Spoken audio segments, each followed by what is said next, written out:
morning guys, welcome to day 9 of the ride. This is my third day on the Triumph Scrambler 400X and today we ride to Madeshwar.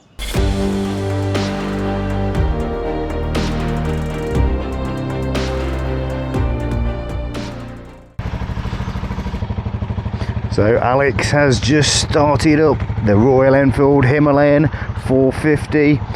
I'm going to fire up the Scrambler 400.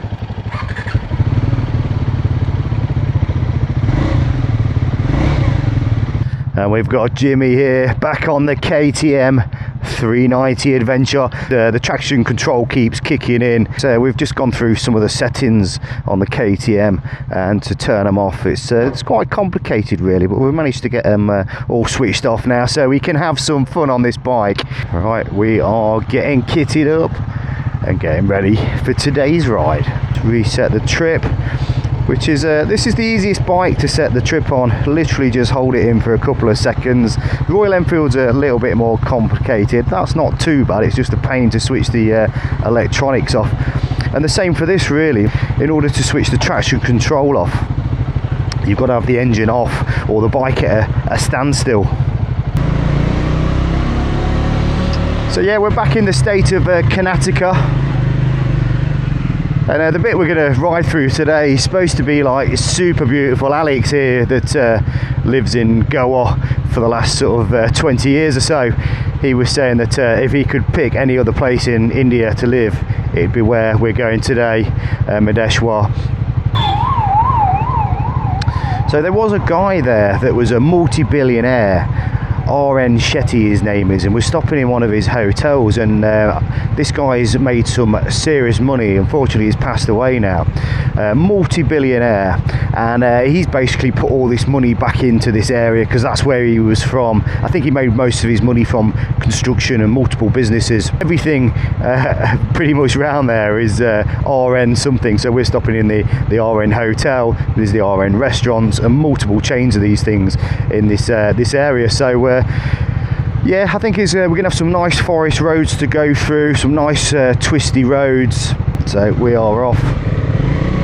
So it's a little bit cooler here as well. I'm sure it'll get hot later on. I think we've got around 320 kilometers to do today. You can really press on with these bikes as well. They're kind of 80 to 100, 120. That's kind of like an easy, comfortable speed. But yeah, third day on the Triumph, and it's kind of growing on me really. I was a bit unsure. I mean, it looks a great bike, but never really been one for scramblers, I'll be honest. But yeah, I think for a lightweight motorcycle, it's very manageable. I do still think there's something missing for me with the bike. I don't know. It hasn't got the excitement of the KTM engine, but it's got the comfort. I mean, we were saying yesterday when we was having a beer after yesterday's ride, you know, if we could pick bits off each bike, you could build a super bike. And this is the thing about doing these sort of lengthy rides, it gives you plenty of time in the saddle. I think it sounds the nicest out of the three. I mean, the Enfield sounds are nice. This one's just got a little bit of a blur on the overrun.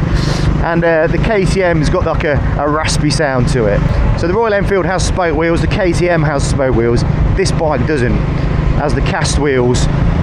But going over the off-road sections yesterday, I didn't feel like I needed spoke wheels. It was handling the terrain absolutely fine.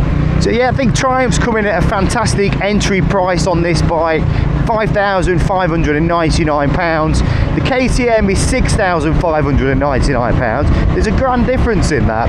And with the Royal Enfield comes in at £5,750 starting price. I think if you go for the black one like Alex is on with the gold wheels, you can get tubeless wheels as well. It sort of bumps it up to about 6,300, which I think in today's world, they're all an absolute bargain, but especially this Triumph at that price. It's one of those bikes that you can go service yourself. There's no overcomplicated electronics on the bike that you've got to go get updated. You could stick it in the garage and forget about it and not worry about depreciation too much. So I do think value for money, This bike is an absolute bargain. As first impressions, the quality is there. Everything feels really nice. The switch gear and everything doesn't feel cheap. I'd say the only downside to all of these single cylinder engines is when you get up into that rev range, there is a vibration on them all. I wouldn't say it's annoying, but they all suffer with it. What it has got is a really soft kill switch, and a couple of times, mainly because I'm switching my cameras, and I've gone back to put my hand on the grip, and I've hit it like that, and basically cut the engine, thinking the bike's died. Yeah, this bit in the morning is absolutely fantastic. It's just nice and cool. The roads are not too busy yet. Tomorrow is the 10th ride. It's the home straight back to Goa, and I get to pick which bike I think is the best. So you'll have to watch the last episode to find out.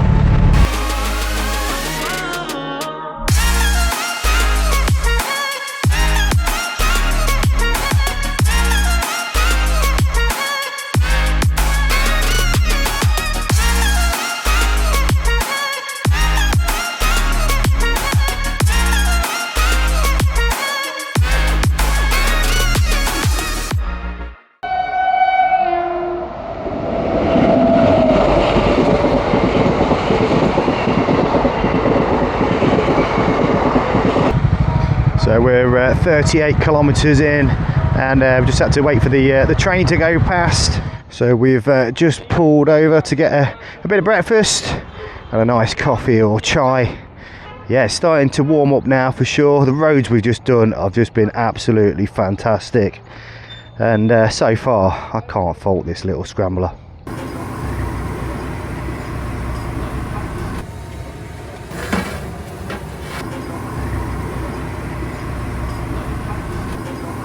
Yeah, so we're all fed and watered. The food there, absolutely fantastic.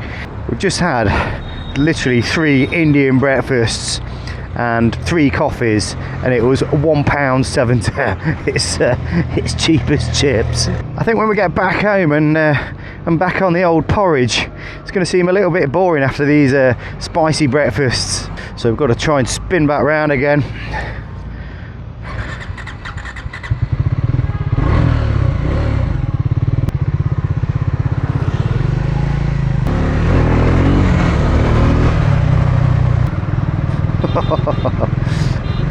Trying to squeeze past the tut-tut.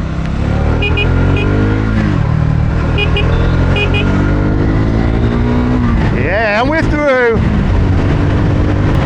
Yeah, it feels like the temperature has just rose by about 10 degrees in the last half an hour. It's nice to get moving again on the bike.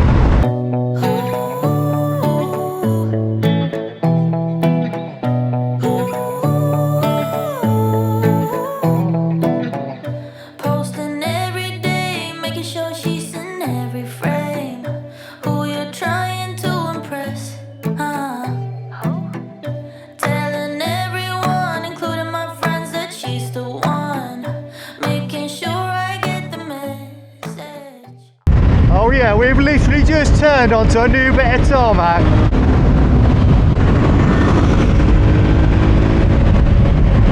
One thing about India is they're certainly putting a lot of money back into the roads. Oh look, there's the monkey god. It's very colourful.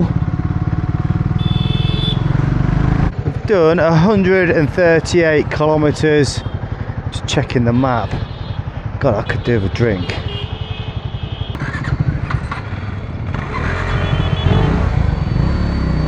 I didn't think it was going to start then. Whoa, big truck, big truck. It's like we've decided to fuel up.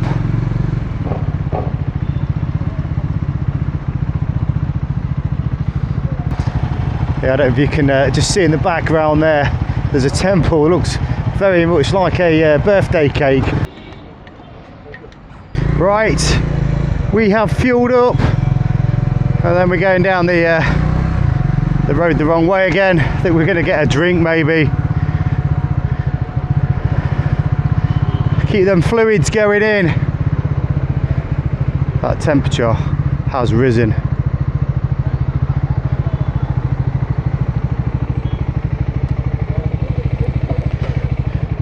So yeah, just had a quick drink stop there. Temperature's definitely rising. So these orange colours, they're nothing to do with religion. It's a political reference rather than religion. So yeah, we're fully fueled. We've done 139 kilometres up to now. Right, so I've got a bit of a problem here.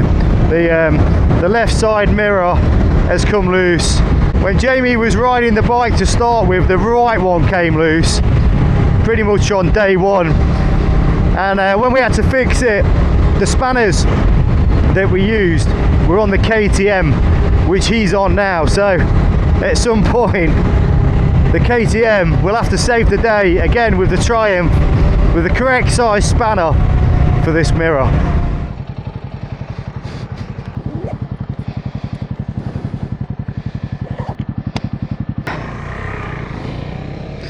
Right, so I've just whipped the mirror off because it was doing my head in.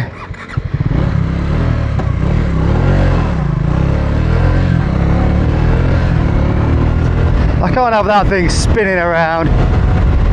Yeah, we're just riding through the forest on these twisty roads that have been absolutely fantastic, and in about 40 kilometres time we've got a hanging bridge to cross.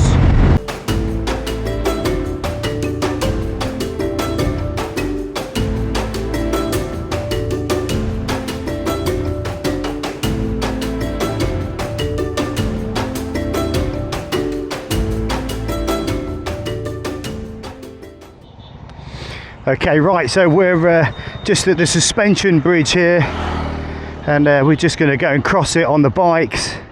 Right, okay, here we go, across the bridge. I hope nothing comes the other way.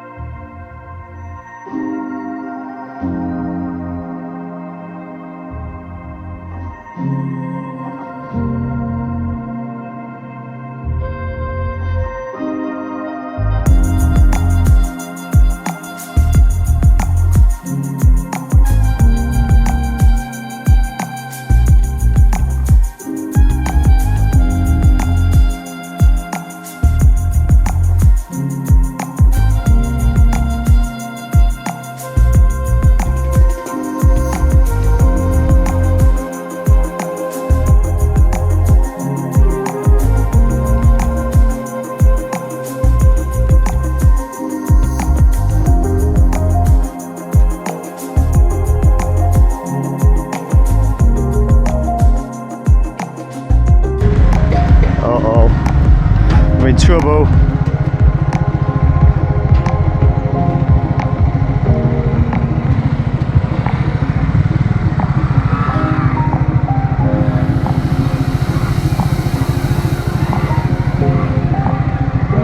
That's tight.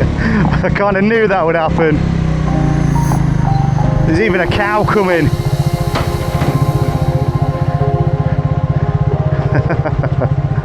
But we're through.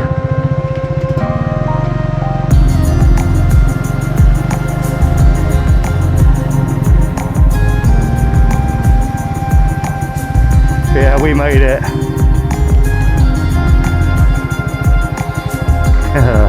That was great.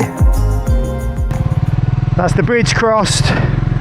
Let's get moving. I am absolutely sweltering. The temperature has just gone through the roof again. Just need to keep moving on the bike. I think we've only got about 50 clicks left before we get to our hotel. And as always, it's been a great day on these bikes.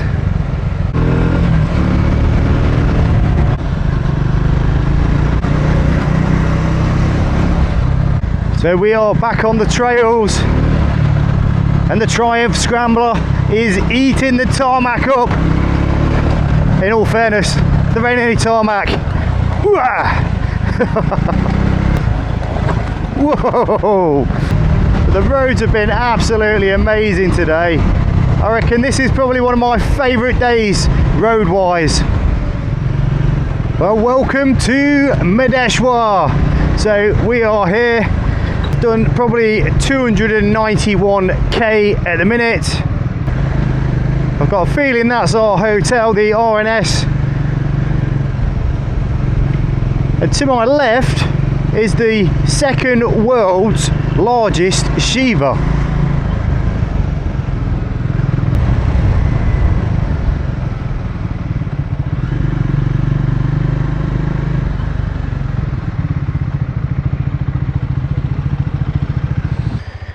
Let's just have a little look over here. Wow.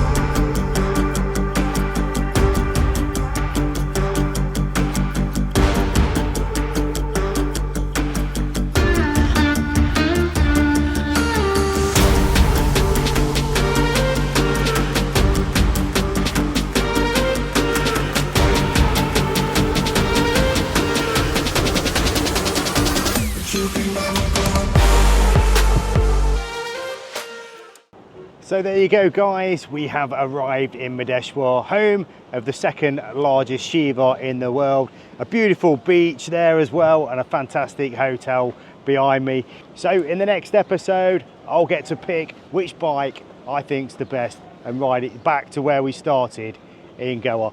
So I hope you liked the video guys. If you've not subscribed to the channel, please do so, give us a like and I'll see you in the next one.